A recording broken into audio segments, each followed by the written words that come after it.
मध्य प्रदेश के उज्जैन में तकरीबन 100 करोड़ रुपए की जमीन इन दिनों चर्चा में है, क्योंकि आर्थिक अपराध की जांच करने वाली एजेंसी ईओडब्ल्यू ने अब इसकी जांच शुरू कर दी है।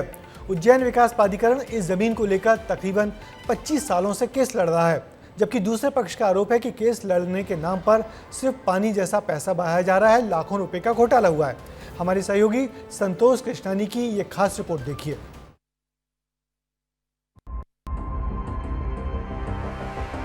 $100 करोड़ की जमीन, 25 साल पुराना केस और अब ईओडब्ल्यू की एंट्री।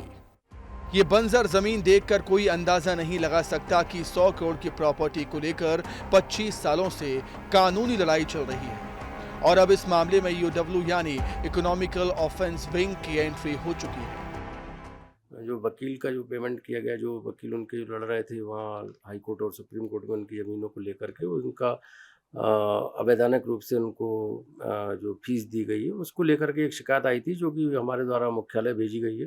वो मुख्यालय द्वारा उस पर जो भी उचित निर्णय लिया जाएगा कि शिकायत हमारे यहाँ रजिस्टर की जाएगी या नहीं। उज्जैन के बसंत बिहार की प्रॉपर्टी से जुड़ा ये विवाद जितना चौंकाने वाला है उतना पेचीदा भी है, इसलिए इसे ग्राफिक्स के जरिए समझिए। किसान दिनेश परमार इसे अपनी पुश्तैनी जमीन बताते हैं। इसे सीलिंग की जमीन मानते हुए सहकारी संस्था को अलॉट किया गया है। इंदौर हाईकोर्ट की सिंगल बेंच ने किसान के हक में फैसला सुनाया। साल 1999 में केंद्रीय गृह संस्था और यूडीए के बीच अनुबंध हुआ। टाइटल ट्रांसफर होने के पहले ही यूडीए केस लड़ रहा है। कुछ साल बाद मामला इंदौर हाईकोर्ट से सुप्रीम कोर्ट पहुंचा। यूडीए को हर पेशी पर करीब 5 लाख रुपए का खर्च आता है। केस में अब तक 1 करोड़ से ज्यादा खर्च कर चुकी है यूडीए। इस मामले में किसान के वकील का कहना है कि उज्जैन विकास प्राधिकरण पेशी पर लाखों रुपए खर्च कर धांधली कर रहा है और केस के नाम पर लाखों रुपये का घोटाला हो रहा है। केंद्रीय गृह निर्माण सोसाइटी ने प्राधिकरण से विकास अनुबंध किया था केवल जमीन को विकसित करने का, लेकिन उससे टाइटल ट्रांसफर नहीं होता।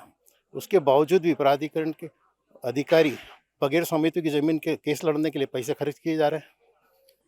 ये एक बड़ा घोटाला है। फर्जी बिल लगाए जा रहे हैं और अनाप शनाप भुगतान प्राप्त किया जा रहा है। कोर्ट की फीस के मामले में जांच भी नहीं होती है, इसलिए कोई ध्यान नहीं दे रहा है। उज्जैन विकास प्राधिकरण इस बेशकीमती प्रॉपर्टी को छोड़ना नहीं चाहता, इसलिए इतने सालों से लगातार कोर्ट में अपने पक्ष रख रहा है। वहीं शिकायत को लेकर यूडीए के अधिकारी का क्या कुछ कहना है, ये भी सुन लीजिए। अपने केस को अच्छे से रखने के लिए जो अच्छे से अच्छे वकील हों वो किए जाएं, क्योंकि अभी वर्तमान में जैसे मैंने बताया कि लगभग 100 करोड़ की ज़मीन है, तो और इम्पॉर्टेंट हो जाता है कि सही तथ्यों को न्यायालय के समक्ष रखा जाए। मुझे ये शिकायत का संज्ञान नहीं है और यदि शिकायत की कॉपी आती है तो हम निश्चित रूप से जवाब प्रस्तुत करेंगे। ईओडब्ल्यू में एक शिकायत विकास प्राधिकरण के खिलाफ आई है कि आखिर विकास प्राधिकरण ने 25 साल पुराने केस के हाई कोर्ट और सुप्रीम कोर्ट के वकीलों को करोड़ों रुपए का भुगतान आखिर क्यों किया है, क्योंकि न तो विकास प्राधिकरण की जमीन है और न ही विकास प्राधिकरण का लेना देना। उसके बाद भी 25 साल पुराने केस में लाखों रुपए की बर्बादी आखिर क्यों की गई है, इस पर बड़ा सवाल खड़ा होता है। महेश सिंह ठाकुर के साथ संतोष कृष्णानी, विस्तार न्यूज़, उज्जैन।